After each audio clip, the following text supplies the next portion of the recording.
Welcome to the Voice of America in Khmer. Direct from Washington, the Voice of America, VOA.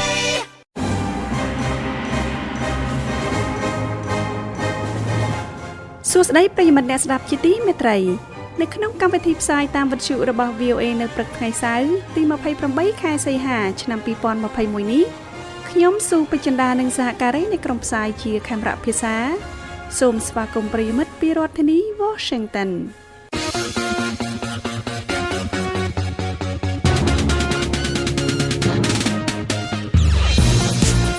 នៅក្នុងការផ្សាយរបស់ VOA នៅវេលាព្រឹកនេះលោកអ្នកនាងនឹងបានស្ដាប់សេចក្តីរាយការណ៍អំពីសាច់ញាតិនៃក្រុមខ្មែរថាវរៈបង្ហាញក្តីសង្ឃឹមតិចតួចចំពោះការសម្រាលទោសតែសុំកាត់ក្តីដោយយុត្តិធម៌មន្ត្រីជំនាញថារយៈពេល6ខែឆ្នាំនេះករណីជួញដូរមនុស្សនៅកម្ពុជាកើនឡើង3ដងក្រុមយុវជនចំនួន Gen Z និងក្រុមអាវក្រហមថៃក្រោកឈរប្រឆាំងនឹងលោកនាយករដ្ឋមន្ត្រីប្រយុទ្ធសារជាថ្មីបារាំងកំពុងទប់ទល់នឹងការកើនឡើងករណីឆ្លងជំងឺ COVID-19 ខណៈអត្រាចាក់វ៉ាក់សាំងមានទាបនៅតាមដែនដីក្រៅប្រទេសសូមលោកអ្នកនាងស្ដាប់សេចក្តីរាយការណ៍ទាំងនេះដូចតទៅសាលាដំបងរាជធានីភ្នំពេញគ្រងបន្តសវនកម្មកាត់ទោសក្រុមយុវជនខ្មែរថាវរៈនិងយុវជនមួយចំនួនទៀតដែលពាក់ព័ន្ធក្នុងការចេញមុខទាមទារឲ្យដោះលែងមេដឹកនាំសហជីពលោករងឈុនសវនកម្មនឹងធ្វើឡើងនៅថ្ងៃទី31ខែសីហាតែសាច់ញាតិរបស់ក្រុមយុវជនខ្មែរថាវរៈនិយាយថាក្តីសង្ឃឹមមានតិចចំពោះការសម្រាលទោសឬដោះលែងឲ្យបាននៅក្រៅឃុំលោកហុលរស្មីរាយការណ៍ឲ្យ VOA ពីរាជធានីភ្នំពេញដូចតទៅក្តីសង្ឃឹមមិនមានច្រើនទេចំពោះការសម្រាលទោសពីតុលាការដល់ជនជាប់ចោទជាយុវជនយ៉ាងតិច7នាក់ដែលមួយចំនួនជាសមាជិកនៃក្រុមយុវជនខ្មែរថៅវរៈនិងដែលពាក់ព័ន្ធក្នុងសំណុំរឿងទាមទារឲ្យដោះលែងមេដឹកនាំសហជីពលោករងឈុននេះជាប្រតិកម្មរបស់សាច់ញាតិនៃយុវជនខ្លះដែលជាសមាជិកក្រុមខ្មែរថៅវរៈមុននឹងចៅក្រមនៃតុលាការរាជធានីភ្នំពេញបន្តសវនាការនៅថ្ងៃទី31ខែសីហាឆ្នាំ2021យុវជនខ្មែរថៅវរៈដែលកំពុងជាប់ឃុំក្នុងពន្ធនាគារត្រូវបានតុលាការចោទប្រកាន់ពីបទញុះញង់បន្ទាប់ពីពួកគេបានចេញមុខតវ៉ាប្រឆាំងការចាប់ខ្លួនលោករងឈុនប្រធានសហភាពសហជីពកម្ពុជាដែលបានកើតឡើងកាលពីខែកក្កដាឆ្នាំមុនអ្នកស្រីទីម៉ារីម្ដាយបង្កើតរបស់លោកហ៊ុនវណ្ណៈដែលជាសមាជិកក្រុមយុវជនខ្មែរថៅវរៈប្រាប់ VOA នៅថ្ងៃសុក្រនេះថាបើផ្អែកទៅលើអ្វីដែលបានកើតឡើងចំពោះលោករងឈុនដែលត្រូវតុលាការកាត់ទោសឲ្យជាប់ពន្ធនាគារ2ឆ្នាំនោះអ្នកស្រីមិនមានជំនឿថាចៅក្រមអាចបន្ថយទោសឲ្យកូនប្រុសរបស់គាត់ទេដូចសន្និដ្ឋានបានព្រោះអីដូ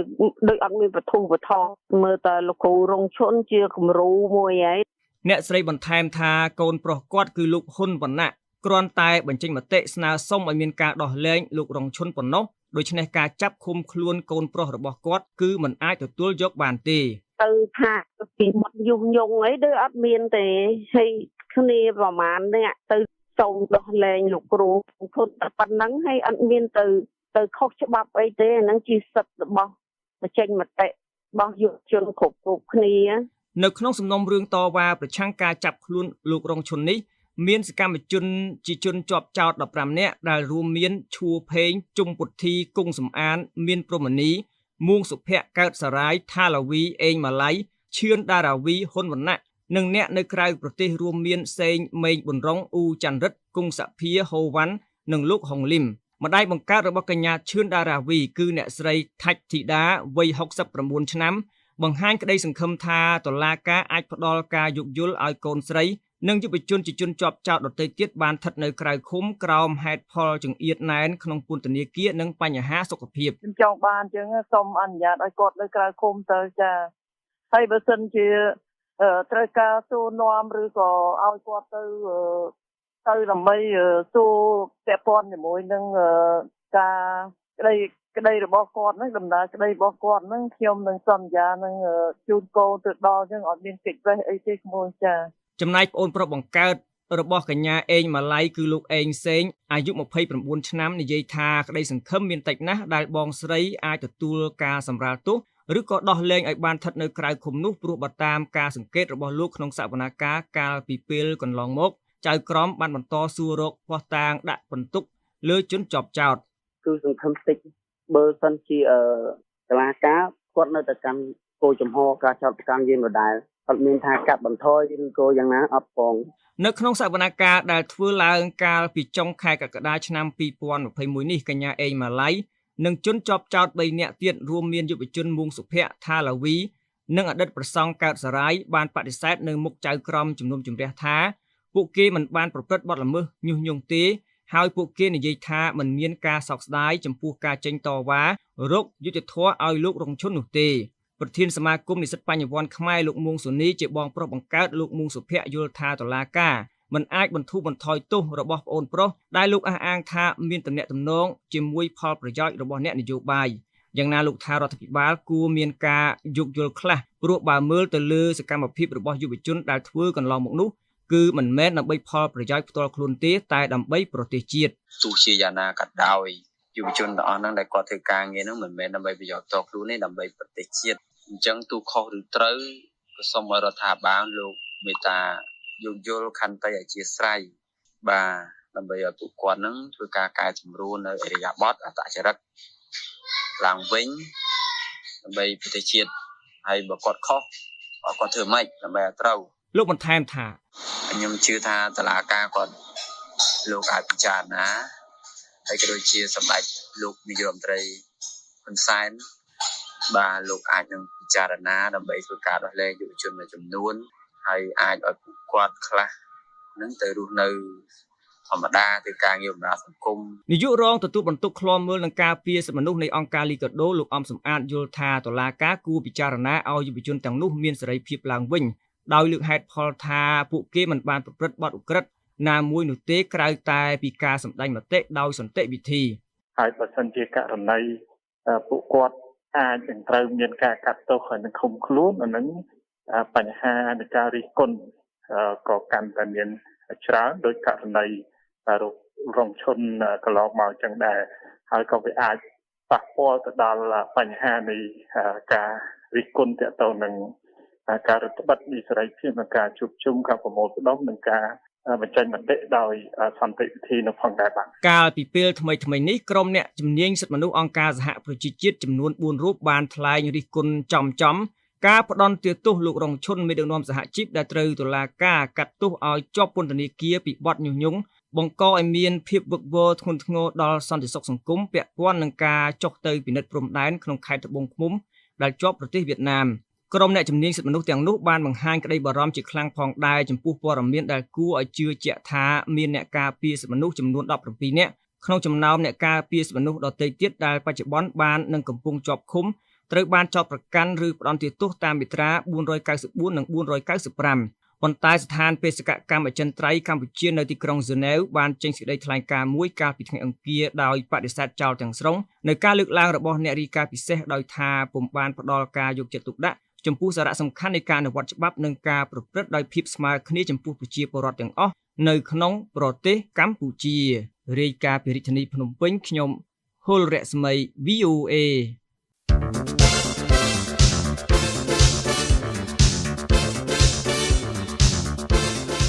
សួស្តីលោកអ្នកស្ដាប់ជាទីមេត្រីលោកអ្នកអាចតាមដានព័ត៌មានទាន់ហេតុការណ៍និងថ្មីបំផុតពី VOA តាមរយៈបណ្ដាញ Twitter VOA នាំមកជូនលោកអ្នកនៅព័ត៌មានសំខាន់និងដែលអាចទុកចិត្តបានអំពីប្រទេសកម្ពុជានិងអំពីប្រទេសនានាក្នុងពិភពលោកសូមលោកអ្នកចូលទៅកាន់អាសយដ្ឋាន twitter.com/voa ខ្មែររួចចុចពាក្យ follow សូមអរគុណ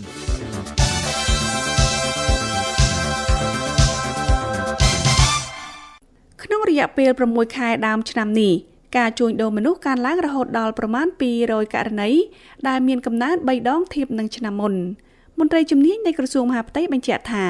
ប្រជាពលរដ្ឋបានចំណាក់ស្រុកដោយសារជួបបញ្ហាសេដ្ឋកិច្ចក្នុងពេលវិបត្តិជំងឺ COVID-19 លោកលាស់លៀបរាយការណ៍ឲ្យ VOA ពីរាជធានីភ្នំពេញដូចតទៅមន្ត្រីជំនាញនៃក្រសួងមហាផ្ទៃបានឲ្យដឹងថាករណីជួញដូរមនុស្សក្នុងរយៈពេល6ខែដើមឆ្នាំ2021នេះបានកើនឡើង3ដងបើធៀបនឹងរយៈពេលដូចគ្នានៃឆ្នាំ2020ដែលនេះបង្ហាញថាប្រជាពលរដ្ឋបានចំណាក់ស្រុកច្រើនដោយសារជួបប្រទះបញ្ហាសេដ្ឋកិច្ចក្នុងវិបត្តិជំងឺ COVID-19 អ្នកស្រីជូប៊ុនអេងរដ្ឋលេខាធិការក្រសួងមហាផ្ទៃនិងជាអនុប្រធានអចិន្ត្រៃយ៍គណៈកម្មាធិការជាតិប្រយុទ្ធប្រឆាំងអំពើជួញដូរមនុស្សបានថ្លែងប្រាប់ VOA នៅថ្ងៃសុក្រនេះថា ករណីនៃការជួញដូរមនុស្សក្នុងរយៈពេល6ខែតាមឆ្នាំ2021កើនឡើង3ដងដោយសារតែប្រជាជននៅតែចាញ់បោកល្បិចរបស់មេខ្យល់ក្នុងការបញ្ចុះបញ្ចូលទៅរកការងារធ្វើឬរៀបការជាមួយជនបរទេសដោយខុសច្បាប់ជាដើម6ខែដើមឆ្នាំគឺករណីដែលយើងបង្ក្រាប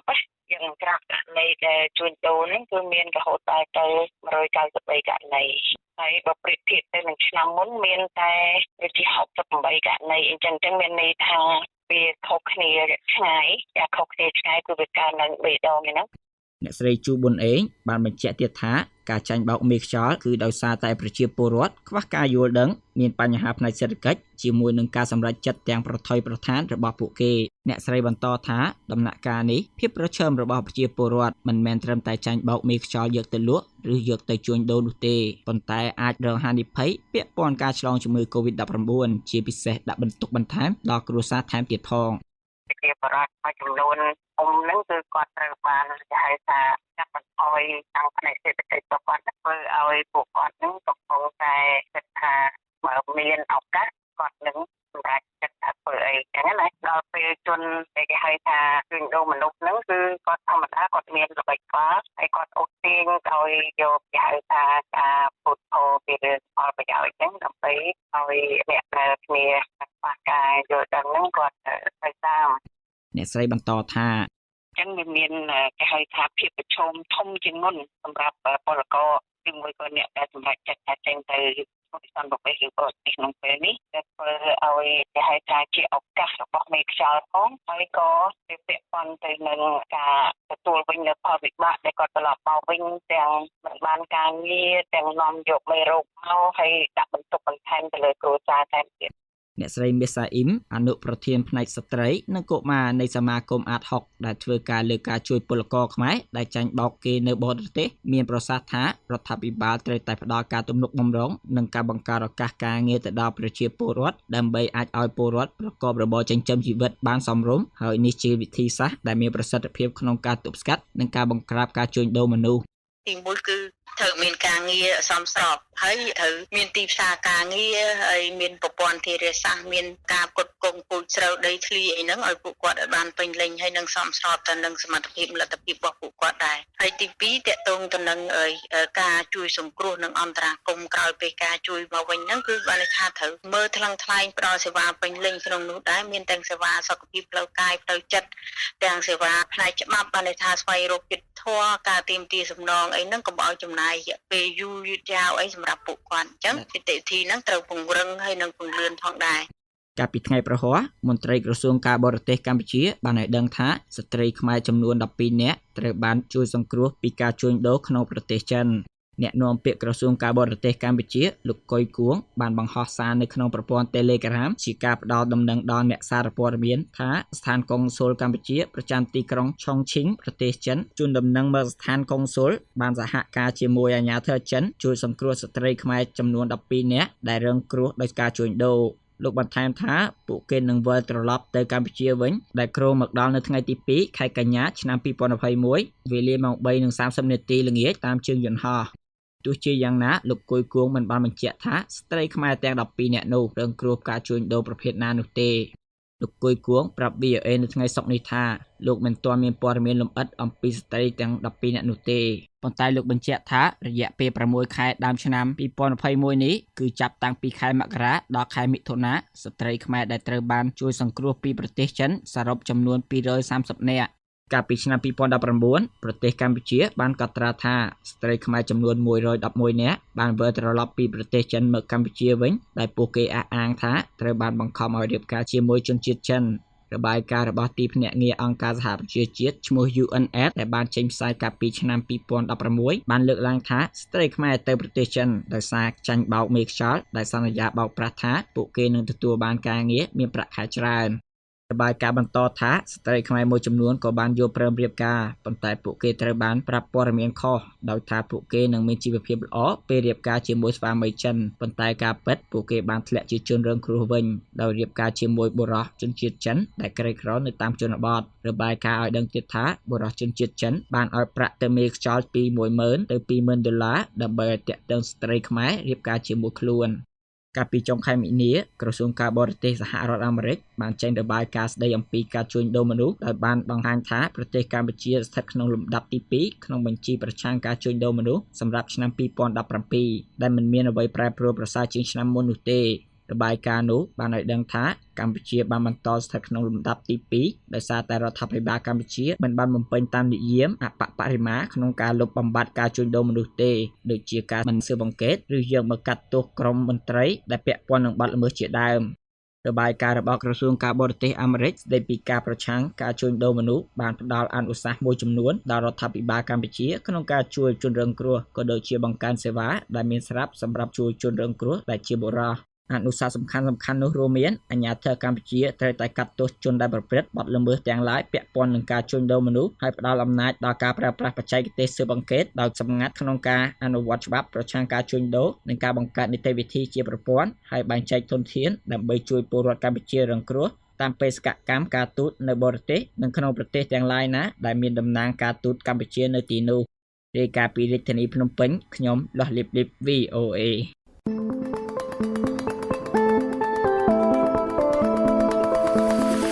លោកអ្នកនាងកំពុងតែស្ដាប់កម្មវិធីផ្សាយរបស់ VOA ពីរដ្ឋធានី Washington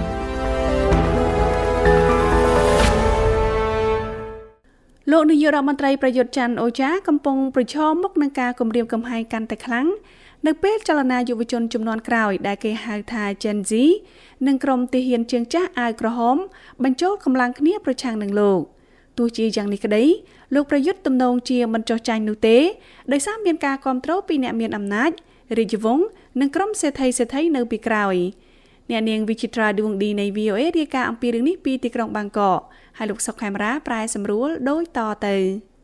ចលនាយុវជនដ៏ច្រើនសន្ធឹកសន្ធាប់ក្នុងប្រទេសថៃកំពុងភ្ជាប់បណ្ដាញជាមួយនឹងក្រុមទាហានជើងចាស់អាវក្រហមដែលជាចលនាគាំទ្រលទ្ធិប្រជាធិបតេយ្យនិងធ្វើការតស៊ូខ្លាំងបំផុតនៅក្នុងប្រទេសថៃការនេះធ្វើឲ្យមានការគំរាមកំហែងខ្លាំងបំផុតដែលចេញពីការតវ៉ាតាមដងផ្លូវប្រឆាំងនឹងការក្តាប់អំណាចរបស់លោកនាយករដ្ឋមន្ត្រីប្រយុទ្ធច័ន្ទអូចាប៉ុន្តែអ្នកជំនាញនិយាយថាដរាបណាអតីតឧត្តមសេនីយ៍រូបនេះនៅតែរក្សាការគាំទ្រពីក្រុមដែលមានផលប្រយោជន៍ស្នូលនៅក្នុងប្រទេសថៃដែលរួមមានរាជវង្សយោធានិងអ្នកជំនួញធំលោកទំនងជាមិនធ្លាក់ចេញពីតំណែងនោះទេទោះបីជាមានការជំរុញឲ្យដកលោកចេញពីមុខតំណែងខ្លាំងប៉ុណ្ណាក៏ដោយការតវ៉ាស្ទើរតែរាល់ថ្ងៃដែលបញ្ឆេះកំហឹងដោយសារការដោះស្រាយរបស់រដ្ឋាភិបាលចំពោះការរាតត្បាតជំងឺ COVID-19 និងការធ្លាក់ចុះនៃសេដ្ឋកិច្ចដែលមិនធ្លាប់មានពីមុនមកកំពុងរីកកាន់តែខ្លាំងធំឡើងនៅពេលប្រលប់ទីក្រុងបាងកកមានសុទ្ធតែឧស្ម័នបង្ហូរទឹកភ្នែកខណៈដែលមានការដុតភ្លើងដោយក្រុមអ្នកតវ៉ាដ៏អង់អាចប៉ះទង្គិចជាមួយនឹងក្រុមប៉ូលីសអ្នកជំនាញព្រមានថាអំពើហិង្សាអាចធ្វើឲ្យមានអន្តរាគមន៍របស់យោធានិងធ្វើឲ្យវិបត្តិនយោបាយកាន់តែធ្លាក់ជ្រៅទៅទៀតនៅក្នុងប្រទេសដែលមានភាពមិនច្បាស់លាស់នេះមនុស្សរាប់ម៉ឺនអ្នកចូលរួមក្នុងការហែក្បួនបាតកម្មដោយប្រើរថយន្តហៅថា Car Mob នៅទូទាំងប្រទេសដែលទាមទារឲ្យលោកប្រយុទ្ធច័ន្ទអូចាចុះចេញពីមុខតំណែងក្បួនបាតកម្មនេះជិះឆ្លងកាត់ទីក្រុងបាងកកនិងតំបន់ជនបទនៅភាគខាងជើងនិងភាគឦសាននៃប្រទេសថៃដែលជាទឹកដីរបស់ក្រុមអាវក្រហមអ្នកដឹកនាំនៅក្នុងទីក្រុងបាងកកគឺលោកណាថាវុឌ្ឍសៃគូអាអតីតវីរៈជនក្រុមអាវក្រហមដែលបានយកអ្នកដើរតាមលោកពីមុនឲ្យធ្វើជាមេដឹកនាំនៃបណ្ដាញបណ្ដេញលោកប្រយុទ្ធថ្មីមួយរួមជាមួយនឹងអ្នកតវ៉ាវ័យក្មេងដែលគេហៅថាក្មេងជំនាន់ Gen Z រាប់ពាន់អ្នកផ្សេងទៀតលោកណាថាវុឌ្ឍបានថ្លែងប្រាប់ VOA តាមសម្ដីដើមថានេះគឺជាការរួមកម្លាំងគ្នារវាងមនុស្សពីរជំនាន់នៅក្នុងការតវ៉ាប្រយុទ្ធប្រឆាំងនឹងសត្រូវរួមចលនាអាវក្រហមបានចាប់ផ្ដើមនៅក្នុងឆ្នាំ2008ដោយសារការខឹងសម្បារចំពោះរដ្ឋាភិបាលដែលត្រូវបានតែងតាំងបន្ទាប់ពីមានរដ្ឋប្រហារទម្លាក់លោកនាយករដ្ឋមន្ត្រីថាក់ស៊ីនស៊ីណាវ៉ាត់ប៉ុន្មានឆ្នាំក្រោយមកការតវ៉ារបស់ពួកគេត្រូវបានបង្ក្រាបដោយការបង្ហូរឈាមរបស់យោធាដែលដឹកនាំដោយលោកប្រយុទ្ធនៅក្នុងឆ្នាំ2014ក្នុងនាមជាអគ្គមេបញ្ជាការយោធាលោកប្រយុទ្ធបានដឹកនាំធ្វើរដ្ឋប្រហារមួយទៀតដោយទម្លាក់រដ្ឋាភិបាលជាប់ឆ្នោតដែលដឹកនាំដោយលោកស្រីជីងឡាក់ស៊ីណាវ៉ាត់ដែលជាប្អូនរបស់លោកថាក់ស៊ីនក្រុមអាវក្រហមត្រូវបង្ខំចិត្តដកថយលោកណាថាវុឌ្ឍបានបន្ថែមតាមសេចក្តីដើមថាមនុស្សវ័យក្មេងទាំងនេះកំពុងគ្រប់គ្រងស្ថានភាពឡើងវិញ ក្រុមយុវជនចំនួន Gen Z ក្នុងប្រទេសថៃដែលខឹងសម្បាតវ៉ានឹងយកបណ្ដាញសង្គមជាអាវុធនោះបានប្រឆាំងនឹងរចនាសម្ព័ន្ធអំណាចទាំង3សំខាន់ៗរបស់ថៃដែលមិនធ្លាប់មានពីមុនមកដោយទាមទារឲ្យលោកប្រយុទ្ធចុះចេញពីមុខតំណែងនិងតាក់តែងរដ្ឋធម្មនុញ្ញថ្មីដើម្បីដកយោធាចេញពីនយោបាយជារៀងរហូតហើយនឹងជាពិសេសធ្វើការកែតម្រង់របបរាជានិយមដ៏មានអំណាចនៅពេលនាងកំពុងបាញ់ថ្នាំដោយសរសេរពាក្យថាប្រយុទ្ធចុះចេញទៅនៅលើផ្លូវយុវតីប៉ុបអាយុ25ឆ្នាំដែលចូលរួមនៅក្នុងការតវ៉ាបាននិយាយឲ្យត្រង់ទៅមុនរដ្ឋប្រហាររបស់លោកប្រយុទ្ធខ្ញុំគ្រាន់តែជាក្មេងសិស្សសាលាធម្មតាម្នាក់ប៉ុណ្ណោះនាងបានបន្ថែមថាប៉ុន្តែនៅពេលវេលាដើរទៅមុខអ្នកចាប់ផ្ដើមដឹងថានយោបាយប៉ះពាល់ដល់យើងគ្រប់គ្នានោះហើយជាពេលវេលាដែលខ្ញុំចាប់ផ្ដើមទៅតវ៉ានៅតាមដងផ្លូវនឹងចូលរួមក្នុងចលនានេះដើម្បីទាមទារឲ្យរដ្ឋាភិបាលនេះចុះចេញអ្នកជំនាញនិយាយថាក្រមរាជានិយមថៃយល់ថាលោកប្រយុទ្ធនៅតែជាផ្នែកដ៏សំខាន់មួយនៃរចនាសម្ព័ន្ធអំណាចដែលត្រូវបង្កើតឡើងដោយប្រុងប្រយ័ត្នដើម្បីកម្ចាត់មេដឹកនាំស៊ីវិលដែលមានប្រជាប្រិយភាពដូចជាគ្រួសារមហាសេដ្ឋីរបស់លោកស៊ីណាវ៉ាត់ចេញពីអំណាចនិងមិនអាចឲ្យរាជវង្សរងការរិះគន់ហើយនឹងក៏មិនឲ្យគ្រួសារមហាសេដ្ឋីគ្រប់គ្រងសេដ្ឋកិច្ចដែរលោក Khanokrat Lecture Circle អ្នកវិទ្យាសាស្ត្រនយោបាយបានប្រាប់ VOA ថាលោកប្រយុទ្ធឥឡូវនេះមិនត្រឹមតែការពារតំណែងរបស់លោកនោះទេប៉ុន្តែក៏ការពារផលប្រយោជន៍របស់ក្រុមដែលទទួលផលពីសកម្មភាពប៉ុន្មានឆ្នាំមុនដែរនេះមានន័យថាលោកប្រយុទ្ធទំនងជាមិនចុះចាញ់នោះទេមិនថាមានអ្វីកើតឡើងនៅតាមដងផ្លូវនោះទេទោះបីជាមានការរាតត្បាតជំងឺ COVID-19 ដែលសម្លាប់មនុស្សជាច្រើនជារៀងរាល់ថ្ងៃអត្រាចាក់វ៉ាក់សាំងទាបនិងការព្យាករណ៍ពីការធ្លាក់ចុះនៃសេដ្ឋកិច្ចក្តីលោក Nedi Osivong អ្នកប្រវត្តិសាស្ត្រដ៏ល្បីមួយរូបបាននិយាយនៅក្នុងពេលមានបាតកម្មខាម៉បថាក្រមអិសរាជជនត្រូវរក្សាលោកប្រយុទ្ធឲ្យកាន់តំណែងនេះលោក Nedi ថ្លែងនៅក្នុងសម្ដីដើមថាលោកប្រយុទ្ធដឹងច្បាស់ណាស់ថាវាមិនមែនជាបញ្ហាថាតើលោកចុះចេញពីតំណែងឬយ៉ាងណានោះទេវាអាស្រ័យលើក្រុមមានអំណាចនៅពីក្រោយលោកដែលនឹងសម្រេចចិត្តដោយមិនមានការខ្លាចរអាអ្នកតវ៉ាវ័យក្មេងបានទាមទារឲ្យលោកចុះចេញពីមុខតំណែងជាង1ឆ្នាំមកហើយពួកគេក៏ចូលរួមនៅក្នុងកម្មវិធី Clubhouse ដែលការពិភាក្សារៀបចំដោយលោកថាក់ស៊ីនវ័យ72ឆ្នាំពីកន្លែងដែលលោកភៀសខ្លួននៅបរទេសទោះបីជាពួកគេភៀសច្រើននៅក្មេងពេកមិនចាំមហាសេដ្ឋីរូបនេះក្តីការអំពាវនាវរបស់លោកដល់យុវជនបានធ្វើឲ្យមានការមកតវ៉ាជាថ្មីម្ដងទៀតជាពិសេសនៅពេលសេដ្ឋកិច្ចដាំក្បាលចុះក្រោមកាន់តែខ្លាំងហើយរដ្ឋាភិបាលមិនមានសាច់ប្រាក់និងគំនិតថ្មីអ្វីទៀតលោក Khanokrat បានប្រមានថាក៏ប៉ុន្តែមិនដូចអ្នកស្មោះស្ម័គ្រពីមុននោះទេយុវជនចំនួន Gen Z មានគំនិតនយោបាយថ្មីដោយលោកបានបញ្យល់ថាពួកគេនឹងមិនគាំទ្រមេដឹកនាំដែលលេងល្បែងចាស់ដែលខាតបង់ដល់ការទាមទាររបស់ពួកគេនោះទេលោក Khanokrat បានថ្លែងតាមសម្ដីដើមថាប្រសិនបើយើងមិនស្ដាប់និងប្រែក្លាយពួកគេទៅជាធនធានមនុស្សដ៏មានសក្តានុពលសម្រាប់អនាគតនោះទេយើងកំពុងប្រែក្លាយពួកគេទៅជាសត្រូវរបស់រដ្ឋពីរដ្ឋ North Carolina ខ្ញុំសុកខេមរា VOA សួស្តីអស់លោកអ្នកស្ដាប់ជាទីមេត្រី VOA យើងខ្ញុំមានកម្មវិធី Hello VOA ពីរលើកក្នុងមួយសប្តាហ៍គឺនៅថ្ងៃច័ន្ទនិងថ្ងៃប្រហ័សយើងខ្ញុំមានភ្ញៀវពិសេសនិងអ្នកជំនាញការនានាពីបញ្ហាផ្សេងរួមមាននយោបាយសិទ្ធិមនុស្សការរំលោភដីធ្លីនិងបញ្ហាសុខភាពបើសិនជាលោកអ្នកចង់ចូលរួមសូមអញ្ជើញទូរស័ព្ទមកលេខ012 51 51 94 ឬផ្ញើអ៊ីមែលមកកាន់ hellovoa@voanews.com លោកអ្នកថែមទាំងអាចផ្ញើសំណួរតាមទំព័រ Facebook គឺ facebook.com/voa ខ្មែរហើយបើលោកអ្នកខកខានមិនបានស្ដាប់កម្មវិធី Hello VOA តាមការផ្សាយបន្តផ្ទាល់របស់យើងសូមអញ្ជើញចូលទៅកាន់គេហទំព័រយើងkhmer.voanews.com ហើយចុចលើពាក្យ Hello VOA ដែលស្ថិតនៅផ្នែកខាងក្រោមបំផុតដើម្បីស្ដាប់កម្មវិធីនេះឡើងវិញសូមអរគុណ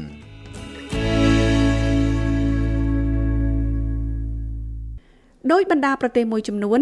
បារាំងកំពុងជួបប្រទះការកើនឡើងនៅករណីឆ្លងជំងឺ COVID-19 ហើយកោះ Guadeloupe និងកោះ Martinique ដែលស្ថិតនៅក្រោមការគ្រប់គ្រងរបស់ខ្លួនក៏ឃើញមានករណីឆ្លងជំងឺ COVID-19 កើនឡើងយ៉ាងខ្លាំងផងដែរ អត្រាចាក់វ៉ាក់សាំងទាបបង្កឲ្យមានការសង្ស័យលើរដ្ឋាភិបាលក្រុងប៉ារីសថាជាហេតុផលនៅពីក្រោយការរាតត្បាតជំងឺ COVID-19 នៅតាមបណ្ដាកោះនៅតំបន់ការ៉ាអ៊ីបអ្នកស្រី Lisa Bryan រាយការណ៍អំពីរឿងនេះពីទីក្រុងប៉ារីសប្រទេសបារាំងហើយលោកនឹមសុភ័ក្របញ្ញាប្រាយសម្រួលដូចតទៅ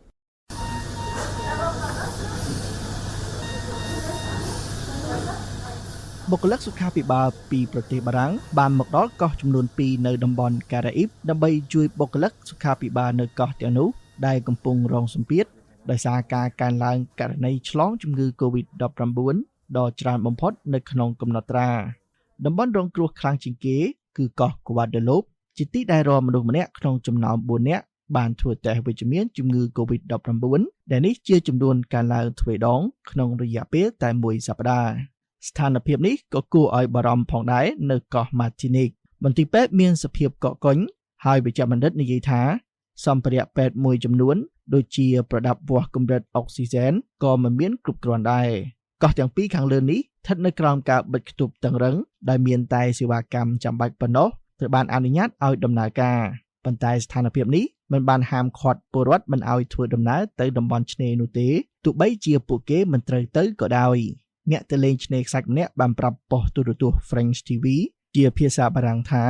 Il y a une distance entre les gens sont pas collés les uns aux autres នាងនិយាយថាមនុស្សទូទៅគោរពការរក្សាគម្លាតហើយតំបន់ឆ្នេរមិនមានភាពកកកុញនោះទេ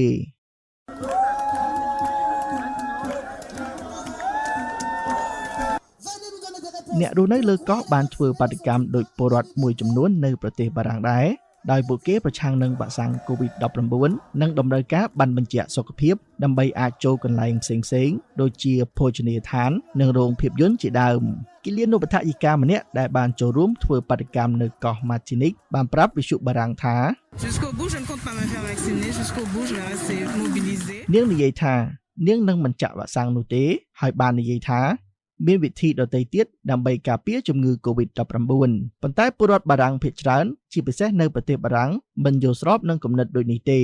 ការស្ទង់មតិបង្ហាញថាពលរដ្ឋភាគច្រើនគាំទ្របានបញ្ជាក់សុខភាពហើយពលរដ្ឋជាងពាក់កណ្ដាលបានទទួលការចាក់វ៉ាក់សាំងពេញលេញបើធៀបនឹងពលរដ្ឋម្នាក់ក្នុងចំណោម5នាក់តែប៉ុណ្ណោះដែលបានចាក់វ៉ាក់សាំងពេញលេញនៅកោះ Guadeloupe និងកោះ Martinique អំឡុងពេលទស្សនកិច្ចនៅកោះ Martinique កាលពីពេលថ្មីៗនេះរដ្ឋមន្ត្រីសុខាភិបាលបារាំងលោក Olivier Véran បានជំរុញឲ្យពលរដ្ឋនៅកោះនេះចាក់វ៉ាក់សាំង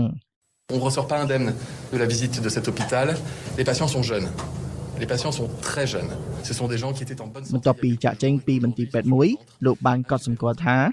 អ្នកជំងឺភាគច្រើនដែលកំពុងស្ថិតនៅក្រោមការថែទាំកម្រិតធ្ងន់មានវ័យក្មេងនិងមានសុខភាពល្អកាលពីដើមឡើយតែឥឡូវនេះពួកគេត្រូវបំពាក់នឹងឧបករណ៍ជំនួយដង្ហើមប៉ុន្តែការអំពាវនាវនេះជារឿងពិបាកនឹងបញ្ចុះបញ្ចូលពលរដ្ឋទូទៅក្រុមអ្នកជំនាញនិយាយថា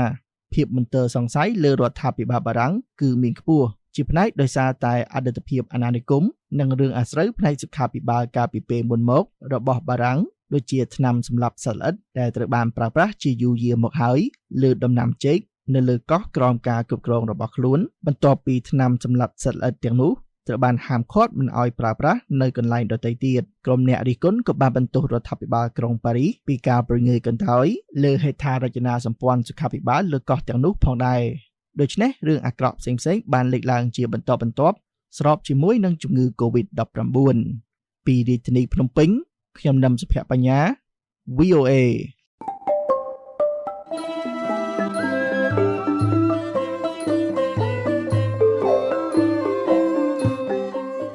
ផ្សាយរបស់ VOA នៅវេលាព្រឹកនេះចាប់តែត្រឹមនេះក៏ប៉ុន្តែលោកអ្នកនាងនៅអាចស្ដាប់ឬអានព័ត៌មានរបស់ VOA ឡើងវិញបានតាមរយៈគេហទំព័រដែលមានអាសយដ្ឋាន khmer.voanews.com ហើយនៅវេលាយប់នេះសូមលោកអ្នកនាងរងចាំស្ដាប់ការផ្សាយបន្តផ្ទាល់របស់ VOA ពីម៉ោង 8:30 នាទីដល់ម៉ោង 9:30 នាទីតាមរលកវិទ្យុ 25 ម៉ែត្រត្រូវនឹងកម្រិត 11695 និង 1575 kHz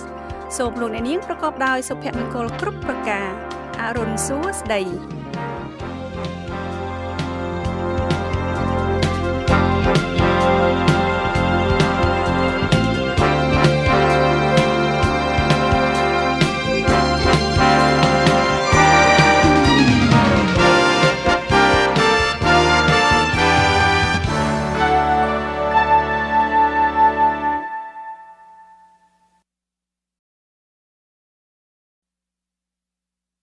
This program has come to you from the Voice of America, Washington.